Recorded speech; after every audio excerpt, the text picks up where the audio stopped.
अस्सलाम वालेकुम viewers, welcome back to my channel I knowledge fair with me Fatima जुदून।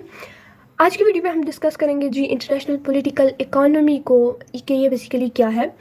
तो international political economy को हम कहते हैं जी पॉलिटिक्स और इकोनॉमी का जो है वो क्या है, इंटरेक्शन है ग्लोबल लेवल के ऊपर, उसको हम क्या कहते हैं, इंटरनेशनल पॉलिटिकल इकोनॉमी। इसमें हम पॉलिटिक्स में हम क्या देखते हैं, किसका रोल होता है, मेन एक्टर्स जो होती हैं वो स्टेट्स होती हैं, इंटरनेशनल इंस्टीट्यूशंस होते हैं। जबकि इकोनॉमिक्स में जो है वो क्या होता है, मार्केट होती है और ट्रेड होती है, फाइनेंसेस वगैरह होते हैं, ये मेन रोल प्ले कर रहे होते हैं, मेन एक्टर्स होते हैं जो कि इन्फ्लुएंस कर रहे होते हैं जी इंटरनेशनल सिस्टम को। अब इसमें हम देखते हैं कि किस तरह जो स्टेट्स हैं या इंटरनेशनल इंस्टीट्यूशंस हैं वो जो है वो क्या कर रहे होते हैं, शेप कर रहे होते हैं ग्लोबल इकोनॉमिक रिलेशंस को, या इन्फ्लुएंस कर रहे होते हैं जो भी ग्लोबल सिस्टम है, ग्लोबल इकोनॉमिक सिस्टम है उसको। अब इसमें की कॉन्सेप्ट जो है वो इंटरनेशनल पॉलिटिकल इकोनॉमी में अगर हम देखें तो सबसे पहला है जी इंटरडिपेंडेंस, के जो नेशंस हैं जी वो इंटरकनेक्टेड हैं। हम देखते हैं आजकल जो स्टेट्स हैं एक दूसरे से इंटरकनेक्टेड है ट्रेड के थ्रू, के स्टेट्स जो है एक दूसरे से ट्रेड करती हैं, इन्वेस्टमेंट करती हैं, एक स्टेट दूसरी स्टेट के अंदर फॉरेन डायरेक्ट इन्वेस्टमेंट लेके जाती है और वो जो है वो इंटरकनेक्टेड होती हैं, इंटरडिपेंडेंट होती है एक दूसरे के ऊपर, फाइनेंसेस के थ्रू इंटरडिपेंडेंट होती हैं। तो ये क्या होता है कि ये स्टेट्स जो है वो इंटरडिपेंडेंट होती है। स्टेट क्या है, एक पॉलिटिकल एक्टर है, और जो जिसकी वजह से वो इंटरडिपेंडेंट है, एक दूसरे के ऊपर ट्रेड हो गई, फाइनेंसेस हो गई, ये क्या है, इकोनॉमिक्स है। और ये यहाँ पर हम देखते हैं इंटरप्ले पॉलिटिक्स और इकोनॉमिक्स का इंटरनेशनल लेवल के ऊपर, तो इसको हम क्या कहेंगे, इंटरनेशनल पॉलिटिकल इकोनॉमी। उसके बाद आ गया जी ग्लोबलाइजेशन। अब ग्लोबलाइजेशन क्या है, हमें पता है कि वर्ल्ड में जो स्टेट्स हैं जी वो इंटीग्रेट कर गई हैं एक दूसरे के साथ, वर्ल्ड एक ग्लोबल विलेज बन गई है। तो जो इंटीग्रेशन है इकोनॉमीज़ के दरमियान, सोसाइटीज़ के दरमियान, स्टेट्स के दरमियान अक्रॉस द वर्ल्ड, वो जो है वो ज़्यादा हो रही है। तो ये क्या शेप कर रही है जी, जो इंटरनेशनल इकोनॉमिक सिस्टम है उसको शेप कर रही है बेसिकली। अब एक्टर्स जो हम देखें इंटरनेशनल पॉलिटिकल इकोनॉमी में, तो वो है जी की प्लेयर्स, इसमें स्टेट्स हैं, इंटरनेशनल ऑर्गेनाइजेशंस हैं, जैसे कि इंटरनेशनल ऑर्गेनाइजेशन में वर्ल्ड ट्रेड ऑर्गेनाइजेशन होगी, मल्टीनेशनल कॉर्पोरेशन हो गई, नॉन गवर्नमेंटल ऑर्गेनाइजेशन हो गई, ये सारी की सारी एक्टर्स जो है वो परफॉर्म कर रहे होते हैं और इन्फ्लुएंस कर रहे होते हैं ग्लोबल इकोनॉमिक स्ट्रक्चर को। उसके बाद आ गया जी रिजीम्स। अब हम देखते हैं कि कोई भी जो इंटरनेशनल लेवल के ऊपर रूल्स हैं, नॉर्म्स हैं, प्रोसीजर्स हैं, वो जो है वो क्या कर रहे होते हैं जी, इन्फ्लुएंस कर रहे होते हैं या गवर्न कर रहे होते हैं जो इंटरनेशनल इकोनॉमिक बिहेवियर होता है स्टेट्स का, कि उन्होंने जो है वो ट्रेड कितने लेवल के ऊपर करनी है, टैक्सेस और टैरिफ एक स्टेट के ऊपर कितने ज़्यादा इंप्लीमेंट करने हैं, कितना कोटा रखना है, वो जो है वो ये सारी की सारी ऑर्गेनाइजेशंस, ये सारे रूल्स, ये नॉर्म्स जो है वो क्या कर रहे होते हैं, डिफाइन कर रहे होते हैं। उसके बाद आ गया जी पावर। जो इंटरनेशनल पॉलिटिकल इकोनॉमी में या इंटरनेशनल सिस्टम में जो पावर ऑफ द स्टेट होती है वो बहुत ज़्यादा ज़रूरी होती है, कि जितनी ज़्यादा एबिलिटी होगी किसी भी एक्टर की, किसी भी स्टेट की, कोई भी एक्टर हो सकता है, वो स्टेट हो सकती है, इंटरनेशनल इंस्टीट्यूशंस हो सकते हैं, कुछ भी हो सकता है, उनकी जो पावर है कि वो इन्फ्लुएंस करे जो इंटरनेशनल इकोनॉमिक सिस्टम है उसको, जितना ज़्यादा वो इन्फ्लुएंस करेंगे उनकी उतनी ही ज़्यादा जो है वो क्या होगी, पावर होगी। जैसे हम देखते हैं आजकल जो ग्लोबल मार्केट में चाइना जो है वो सबसे ज़्यादा इन्फ्लुएंस कर रहा है इंटरनेशनल पॉलिटिकल इकोनॉमिक सिस्टम को, तो वो क्या है जी, हमारे पास एक हेजमोनिक पावर है। या अमेरिका जो है वो क्या कर रहा है, ग्लोबल मार्केट को, ग्लोबल इकोनॉमिक सिस्टम को जो है इन्फ्लुएंस कर रहा है, तो वो हमारे पास क्या है, एक हेजमोनिक पावर है, सुपर पावर है। अब अगर हम देखें कि किस तरह जो इंटरनेशनल पॉलिटिकल इकोनॉमी में पॉलिटिक्स जो है वो इन्फ्लुएंस कर रही होती है या लेड कर रही होती है कोई भी इकोनॉमिक इवेंट को, या इकोनॉमी की वजह से कोई भी पॉलिटिकल इवेंट हो रहा होता है, तो उसमें हम डिफरेंट केस स्टडीज़ को स्टडी करते हैं, जिसमें हम देखते हैं जी वर्ल्ड वॉर 2 की, के वर्ल्ड वॉर 1 से पहले हम देखते हैं कि जो वर्ल्ड थी वो क्या थी जी, स्टेट्स इंडस्ट्रियलाइजेशंस की तरफ जा रही थी, इंडस्ट्रियल ग्रोथ हो रही थी, स्टेट्स जो है वो अपनी इकोनॉमी को इंक्रीज़ कर रही थी बाय मीन ऑफ इंडस्ट्रीज़। और फिर स्टेट्स ने जो है वो एक दूसरे के साथ अलायंस बनाना शुरू कर दिया, triple alliance, triple entente, allied power थी एक तरफ, दूसरी तरफ एक्सेस पावर थी। उन्होंने जो है वो वार कंडक्ट की, और उस वार में हमें बहुत ज़्यादा डिस्ट्रक्शन देखने को मिलती है, जो कि फिर जब वर्ल्ड वॉर 1 ख़त्म हुई 1919 में ट्रीटी ऑफ वर्साइल के बाद, तो क्या हुआ कि वर्ल्ड वॉर 1 के ख़त्म होने के बाद स्टेट्स को ये रियलाइज़ हुआ कि बहुत ज़्यादा डिस्ट्रक्शन हो गई है, और अब उनको जो है वो क्या करना चाहिए, अपनी जो डोमेस्टिक इंडस्ट्री है, अपनी जो डोमेस्टिक इकोनॉमी है उसके ऊपर ज़्यादा से ज़्यादा फोकस करना चाहिए। तो स्टेट्स ने क्या किया जी, अपनी इकोनॉमी को दोबारा से बिल्डअप करने के लिए दूसरी स्टेट्स के ऊपर टैक्सेस और टैरिफ लगाना शुरू कर दिए,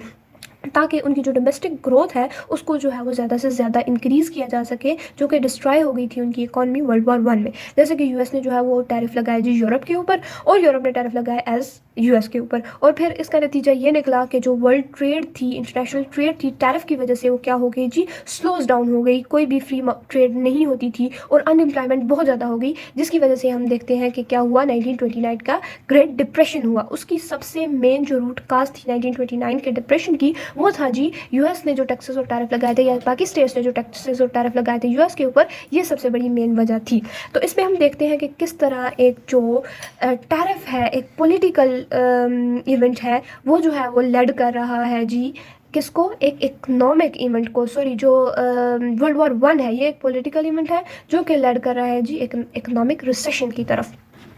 उसके बाद वर्ल्ड वॉर 2 में ही क्या हुआ था कि जब यूएस ने अपने बहुत ज़्यादा टैक्सेस इंक्रीज़ कर दिए थे दूसरी स्टेट्स के ऊपर,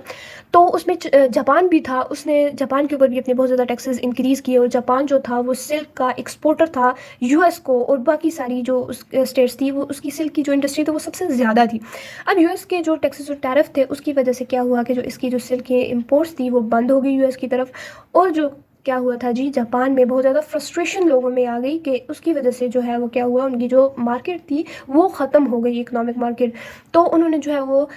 बदला लेने का सोचा, और उन्होंने क्या किया जी, अटैक कर दिया पर्ल हार्बर के ऊपर। और पर्ल हार्बर के ऊपर अटैक करना था कि अमेरिका ने जो है वो इंटरवीन कर दिया वर्ल्ड वार 2 में। और वर्ल्ड वार 2 में जब अमेरिका ने इंटरवीन किया तो उसने क्या किया जी, हिरोशिमा और नागासाकी के ऊपर जो उसने न्यूक्लियर अटैक्स किए, उसकी वजह से जो है वो वर्ल्ड वार 2 में बहुत ज़्यादा मिलियंस ऑफ पीपल जो है वो उनकी डेथ हुई, इस वजह से कि जापान ने जो है वो अटैक किया था पर्ल हार्बर के ऊपर, और अमेरिका इंटरवीन किया वार में। अगर जापान अटैक ना करता तो शायद अमेरिका इंटरवीन ना करता वार में, और इतनी ज़्यादा डिस्ट्रक्शन ना होती। अब जो टैरिफ अमेरिका ने लगाए थे जापान के ऊपर, वो उनको हम नाम देते हैं जी स्मूथ एंड हॉली टैरिफ्स का, इसके बारे में आप पढ़िएगा। उसके बाद 1967 में अरब और इसराइल की वार हुई, जिसको हम 6 डे वार भी कहते हैं, जिसमें डिफरेंट जो अरबियन कंट्रीज़ थी, इजिप्ट है, सीरिया है, जॉर्डन है, ये जो है वो इसराइल के अगेंस्ट लड़े थे, और अमेरिका और जो यूरोपियन पावर्स थी, जो यूरोपियन स्टेट्स थी, उन्होंने सपोर्ट किया था इसराइल को। अब 1973 में सेम जो है वो क्या हुआ जी, यम किपुर वार हुई, और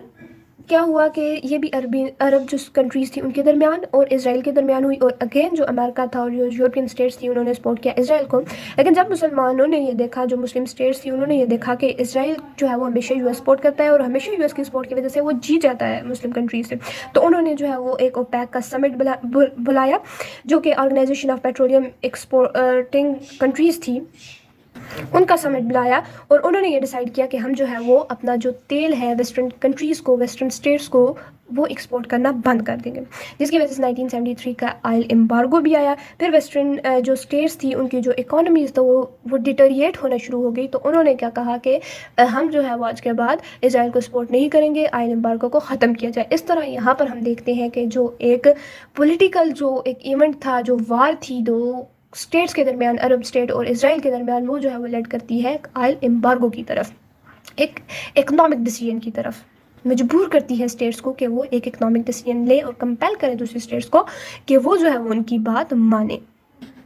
उसके बाद हम देखते हैं जी ग्लोबल फाइनेंशियल क्राइसिस 2007-8। ये जो स्टार्ट हुआ था जी यूरोपियन स्टेट से, उनकी हाउसिंग इंडस्ट्री से, और वर्ल्ड वाइड स्प्रेड कर गया, मिडिल ईस्टर्न स्टेट्स के अंदर स्प्रेड कर गया, और जो डेवलप्ड स्टेट्स थी, वेस्टर्न स्टेट्स थी, वो जो है वो जो ऑयल की पेमेंट थी वो मिडिल ईस्टर्न स्टेट्स को नहीं कर पाई, जिसकी वजह से जो फ्रस्ट्रेशन थी मिडिल ईस्टर्न स्टेट्स के दरमियान, उनके लोगों के दरमियान वो ज़्यादा होने लगी, और उनके लोगों को ये रियलाइज़ हुआ कि जो मोनार्की है वो जो है वो हमें फ़ायदा नहीं पहुँचा सकती, डेमोक्रेसी पहुँचाएगी। इस वजह से हमने देखा कि एक जो है वो मूवमेंट स्टार्ट हुई टूनिशिया से, अरब स्प्रिंग के नाम से, और वो सारी की जो सारी अरब कंट्रीज़ थी उनमें जो है वो फैल गई। उसने जो है वो टर्न डाउन कर दिया गवर्नमेंट को डिफरेंट स्टेट्स के अंदर, मिडिल ईस्टर्न स्टेट के अंदर, जिसमें टूनिशिया आ जाता है, लेबनान आ जाता है, येमन आ जाता है, सीरिया आ जाता है, जॉर्डन आ जाता है, ये सारी की सारी जो यूरोपियन कंट्रीज़ थी वो इस अरब स्प्रिंग की ज़िद में आई थी। इसमें भी हमने देखा कि किस तरह एक इकोनॉमिक इवेंट के जो क्राइसिस थी, फाइनेंशियल क्राइसिस, वो लेड करती हैं जी पॉलिटिकल इवेंट की तरफ, एक पॉलिटिकल मूवमेंट की तरफ, जिसको अरब स्प्रिंग का नाम दिया गया। तो ये था जी आज का हमारा लेक्चर इंटरनेशनल पॉलिटिकल इकोनॉमी के बारे में। अब इंटरनेशनल पॉलिटिकल इकोनॉमी की डिफरेंट जो थ्योरीज़ हैं वो भी हैं इसमें, जो कि मैं अपने नेक्स्ट लेक्चर में डिस्कस करूँगी, आप वहाँ से जाकर देख सकते हैं। तब तक के लिए अल्लाह हाफ़िज़।